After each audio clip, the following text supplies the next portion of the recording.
योगी के ऐलान से ममता बनर्जी को झटका। अखिलेश यादव की दुकान पर लगा ताला। बांग्लादेशी घुसपैठियों पर ताबड़तोड़ एक्शन।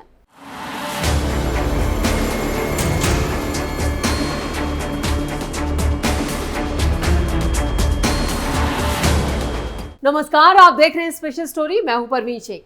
आज की इस स्टोरी में हम आपको वो बताने जा रहे हैं जिससे अखिलेश की दुकान पर ताला लग जाएगा। उनके सियासी समीकरण पूरी तरह से बिगड़ जाएंगे। जिन मुसलमानों की बदौलत अखिलेश बार बार योगी को चुनौती देते हैं, वो वोट बैंक अब उनके किसी काम नहीं आने वाला है। इस बार सीएम योगी ने ऐसी चाल चली है जिसकी गूंज बांग्लादेश की सत्ता पर काबिज कट्टरपंथी यूनुस को भी सुनाई देगी। सीएम योगी ने पाकिस्तान और बांग्लादेश से आए हिंदुओं को उनका हक दे दिया है। अब उन्हें यूपी में जमीनी हक मिलने जा रहा है। उसके मालिकाना हक की हम बात कर रहे हैं। इस ऐलान के बाद से सपा बौखला गई है। योगी के फैसले से 62 साल का इंतजार खत्म। योगी सरकार पूर्वी पाकिस्तान यानी बांग्लादेश से विस्थापित शरणार्थियों को बड़ी राहत देने जा रही है। यूपी के पीलीभीत जिले के 25 गांवों में बसे 2196 शरणार्थी परिवारों को जमीन का मालिकाना हक दिया जा रहा है। मुख्यमंत्री योगी आदित्यनाथ के हाल में दिए गए निर्देश के बाद इन परिवारों की लंबे समय से चली आ रही मांग अब पूरी तरह से करीब पूरी हो रही है। मुख्यमंत्री ने इससे जुड़े विभागों को निर्देश जारी किया है और अब सिर्फ औपचारिक प्रक्रिया बाकी है। 62 साल के लंबे इंतजार के बाद विस्थापित परिवारों को अब उस जमीन की कानूनी मान्यता मिलने वाली है जिस पर वो रह रहे हैं और खेती कर रहे हैं। पीलीभीत के जिला मजिस्ट्रेट ज्ञानेंद्र सिंह ने इसकी जानकारी मीडिया को दी। उन्होंने कहा, जैसे ही अंतिम दिशा निर्देश मिलेंगे, प्रशासन बिना किसी देरी के इस प्रोसेस को शुरू कर देगा। वहीं पीलीभीत के प्रभारी मंत्री बलदेव सिंह औलख ने इस फैसले के लिए मुख्यमंत्री योगी आदित्यनाथ का आभार व्यक्त किया। उन्होंने थैंक यू कहा और बीजेपी जिला अध्यक्ष संजीव प्रताप सिंह, पूर्व जिला पंचायत सदस्य मंजीत सिंह और दूसरे जो स्थानीय नेता हैं, उन्होंने इस कदम को शरणार्थियों के बलिदान और संघर्ष को लंबे समय से जो प्रतीक्षित इंतजार था, जो मान्यता थी, वो अब मिल गई है, उसके लिए भी सीएम योगी का शुक्रिया अदा किया। इन परिवारों को 1960 में सरकार ने घर और खेती के लिए जमीन दी थी, लेकिन उन्हें कभी कानूनी मालिकाना हक नहीं दिया गया। कानूनी अधिकारों के अभाव में वो सरकारी कल्याणकारी योजनाओं के फायदे से भी वंचित रहे।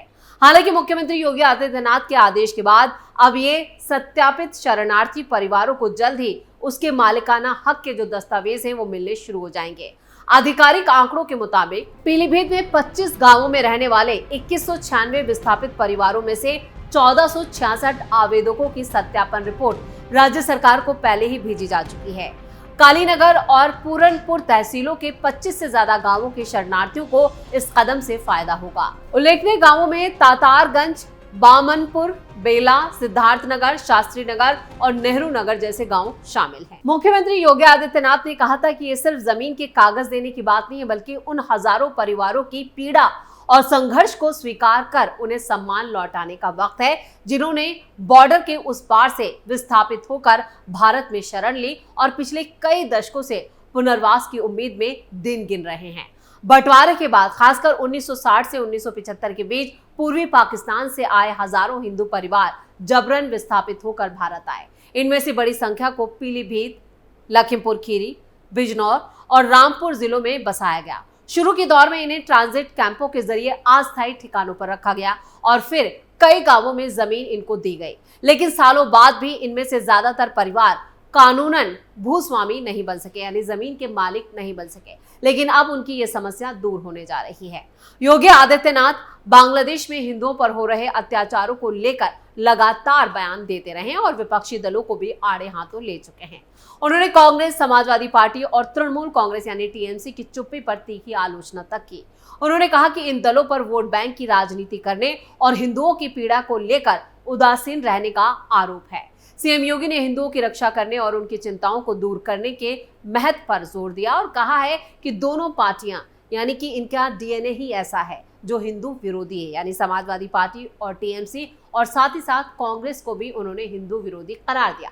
बांग्लादेशी हिंदुओं की स्थिति पर चिंता जताते हुए योगी आदित्यनाथ ने कहा, कांग्रेस, समाजवादी पार्टी और टीएमसी में किसी भी राजनीतिक दल ने बांग्लादेशी हिंदुओं के पक्ष में आवाज नहीं उठाई, सिर्फ भाजपा ने उनके पक्ष में आवाज उठाई।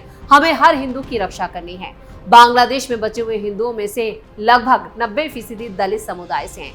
वो इन हिंदुओं की पीड़ा पर इसलिए चुप हैं क्योंकि ये उनका वोट बैंक नहीं है, जो सबके मुंह सिले हुए हैं। उन्हें पता है कि वहां उनका वोट बैंक नहीं है, लेकिन वो हिंदू हैं। उनकी पीड़ा के साथ खड़ा होना हम सबका दायित्व है।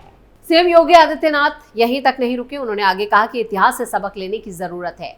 मुख्यमंत्री ने कहा कि इतिहास से सीखने की जरूरत पर बल देते हुए कहा कि जो समाज अपनी गलतियों से सबक नहीं लेता, उसका भविष्य संकट में पड़ सकता है। उन्होंने ये भी कहा कि जो समाज इतिहास की गलतियों से सबक नहीं सीखता है, उसके उज्जवल भविष्य पर ग्रहण लग जाता है। योगी आदित्यनाथ ने विपक्षी दलों पर भारत की सांस्कृतिक विरासत को कमजोर करने का आरोप भी लगाया।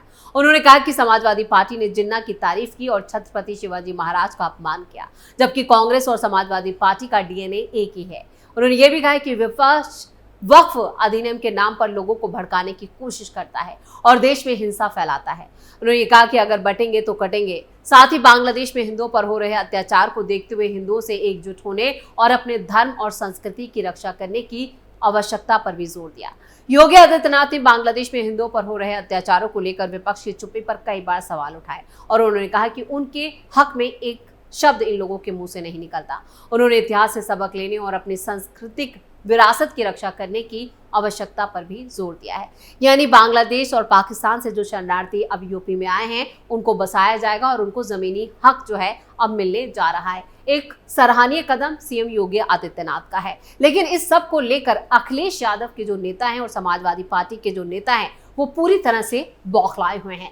समाजवादी पार्टी जो अब तक सिर्फ मुस्लिम वोट बैंक, मुस्लिम तुष्टीकरण की राजनीति करती आई है, अब उसकी राजनीति पर ताला लग जाएगा। यानी उनकी जो दुकान है वो पूरी तरह से बंद होती हुई नजर आ रही है।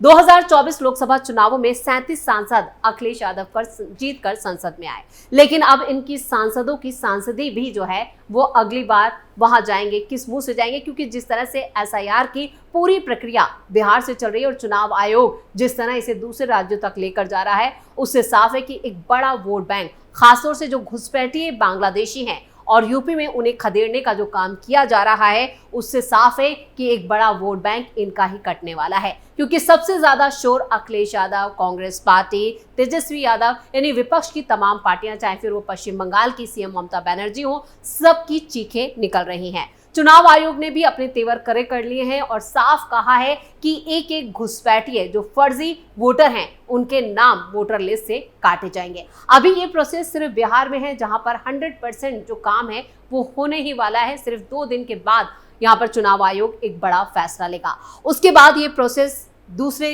राज्यों में भी शुरू हो जाएगा जहां पर चुनाव होने वाले हैं। अखिलेश यादव, राहुल गांधी और ममता बनर्जी अभी से इसको लेकर अपनी चिंता जता चुके हैं। खासतौर से अगर यूपी की बात की जाए तो यूपी में ऑपरेशन क्लीन जो है वो लंबे वक्त से चलाया जा रहा है, जहां पर जितने भी घुसपैठिए हैं उन्हें यूपी से खदेड़ा जा रहा है। अब तक जो संख्या सामने आ रही है वो बता रही है कि यूपी से 1 लाख से ज्यादा बांग्लादेशियों को डिपोर्ट किया गया है, जिनमें से कुछ को लेकर अभी संशय बना हुआ है और उसको लेकर भी जांच चल रही है। यानी इन्हें, जितने भी रोहिंग्या और बांग्लादेशी हैं, उन्हें बॉर्डर पर छोड़ा जाएगा। और इसको लेकर यूनुस सरकार, जो बांग्लादेश की यूनुस सरकार है, उसने भी ऐतराज जताया था, लेकिन सीएम योगी ने साफ कर दिया है कि यूपी में इन घुसपैठियों के लिए कोई जगह नहीं है। तो एक तरफ सीएम योगी आदित्यनाथ जहां जो बांग्लादेश और पाकिस्तान से हिंदू शरणार्थी आए हैं, उनके लिए उनका जमीन को लेकर जो मालिकाना हक है उसका प्रोसेस तेजी से जो प्रक्रिया है वो चालू कर दी गई है, जबकि जितने भी घुसपैठिए हैं उन्हें बाहर निकालने का रास्ता जो है वो बना दिया गया है। एक एक करके चुन चुन कर सभी बांग्लादेशियों को यूपी से भगाया जाएगा। तो ऐसे में हिंदू और सनातन का झंडा सीएम योगी ने फिर बुलंद कर दिया है, जिससे समाजवादी पार्टी के मुखिया अखिलेश यादव की दिक्कतें और बढ़ने वाली हैं और उनके जो सांसद संसद में बार बार चीख चिल्ला रहे हैं, उन पर भी यहाँ पर एक तरह से गाज गिरने वाली है। तो स्पेशल स्टोरी में इतना ही। वीडियो कैसा लगा कमेंट करके अपनी राय जरूर दें। वीडियो को लाइक करें, शेयर करें और कैपिटल टीवी को सब्सक्राइब जरूर करें। धन्यवाद।